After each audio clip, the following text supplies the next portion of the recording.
Que la paix, la miséricorde et les bénédictions d'Allah soient sur vous. Salam alaikum wa rahmatullahi wa barakatuh. On avait la dernière fois terminé donc le règne de Suleyman alayhi salam. On rapporte que justement à sa mort, il était dans le sanctuaire. Il était donc debout avec un bâton. Il se tenait debout, il priait. Et son âme va partir auprès d'Allah subhanahu wa ta'ala. Et les shayatines observaient toujours si Suleyman était toujours donc en prière.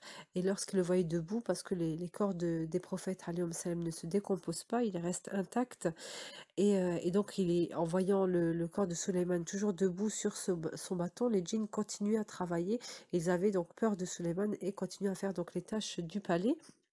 Et c'est quand Allah Azzawajal va envoyer des bêtes de terre, on dit donc qui vont venir jusqu'au bateau et qui vont ronger la canne donc de Suleyman. Et là, le corps de Suleyman va tomber et les djinns vont comprendre que Suleyman est mort. Et ce verset justement vient confirmer donc que les djinns ne connaissent pas voilà, l'avenir, ils s'en remettent donc à ce qu'ils voient, ils ne peuvent pas savoir, et justement on voit donc leur pouvoir limité dans cette ayah-là. Et on continue aujourd'hui donc à la suite donc de la mort de Sulayman, c'est son fils Roboam qui va lui succéder, mais là il va avoir ce qu'on appelle un schisme, il va avoir une séparation de pouvoir, parce que les gens en fait ne veulent pas prêter donc allégeance à Roboam. Ils disent qu'il y a trop donc d'impôts à payer, trop de corvées pour embellir le temple. Alors un autre roi va se distinguer parmi donc l'armée opposée, parmi donc les gens qui veulent pas suivre donc le règne de Suleyman et de son fils donc Roboam maintenant, et il va avoir donc ce schisme où il y aura les rois de Juda et les rois d'Israël. Donc depuis Saul, Daoud alayhi salam, Suleyman, c'est ce qu'on appelle les rois de Juda. Et maintenant, il y a donc Jéroboam qui va être donc le premier roi d'Israël. Donc la Palestine va se couper et il va avoir donc ces deux rois, donc des nouvelles, voilà, une séparation en fait du pays. Et on va avoir d'un côté ceux qui vont suivre donc Roboam et lui prêter allégeance, et ceux qui vont donc suivre Jéroboam. Mais on dit que Jéroboam était un idolâtre.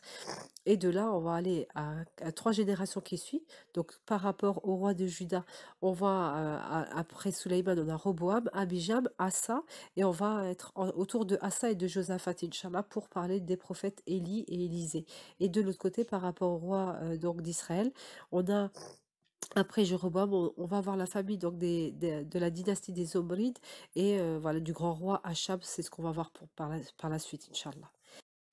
Élie va avoir beaucoup de miracles, de mu'jiza. On dit que il va avoir même des prémonitions et il va avertir le roi Achab qu'une sécheresse allait arriver, et on dit que pendant 6 mois, pas une seule pluie ne va tomber sur leur sol.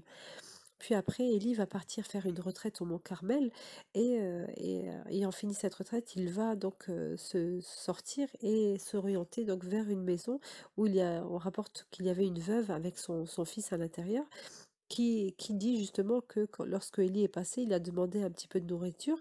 Elle n'avait pas beaucoup de provisions, et elle dit que depuis qu'Élie est passé, ses denrées ne diminuent pas. Il n'y a jamais, subhanallah, ça n'a pas diminué, il y a toujours eu, subhanallah, assez pour tout le monde. Et il va avoir un accident, on rapporte que son fils va mourir, et elle va prier Élie donc de faire quelque chose, et Élie va le ressusciter. On va avoir justement, Élie va avoir ce pouvoir de ressuscitation, comme Élisée par la suite que nous verrons, et Jésus par la permission d'Allah Azza wa Jal. En redescendant, on dit que Élie va se confronter donc à Achab, donc c'était comme on l'a vu, donc eux c'était des idolâtres, et ils vont demander donc de faire une offrande à Allah pour voir Dieu accepterait quelle offrande. Est-ce que ce serait ceux, donc comme on a vu, des descendants donc des rois de Juda, ou ceux donc des rois d'Israël. Et on dit donc que Achab va envoyer 450 personnes, et donc il va avoir Élie auprès de eux, et c'est l'offrande bien évidemment d'Élie qui va être acceptée. Et par la suite, la femme de Achab, Jézabel, va vouloir le tuer, et on rapporte que Allah subhanahu wa ta'ala aurait envoyé donc un chariot pour prendre Élie, et il y aurait eu un tourbillon dans le ciel qui l'a monté subhanallah au ciel. Élisée était l'élève d'Élie, on dit même que Élie lui avait donné son manteau, et il va avoir beaucoup de miracles de son temps. Dans le Coran, on dit Eliasa était donc un prophète alayhi salam, Et il va avoir beaucoup de mu'djiza, beaucoup de miracles. Il va avoir beaucoup de bénédictions. On rapporte qu'il y avait une femme, une veuve endettée, et il va venir, il va donner la baraka dans ce foyer, et il va avoir à la suite de cela beaucoup d'huile et beaucoup d'orge dans cette famille-là. On dit une autre fois qu'il a ressuscité un mort, comme on l'a vu avec Élie, par la permission d'Allah Azzawajal.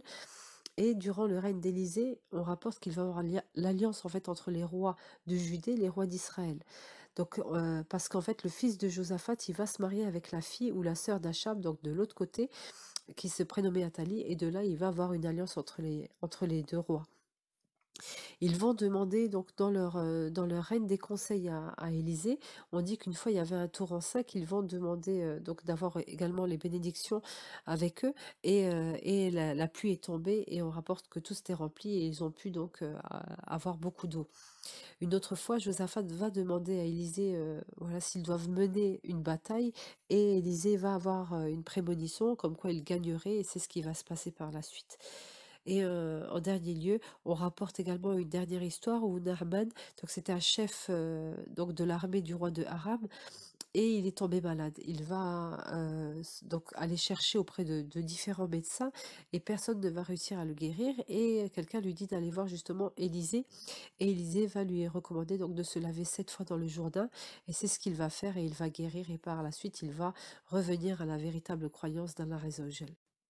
سبحان ربك رب العزة عما يصفون وسلام على المرسلين والحمد لله يا رب العالمين.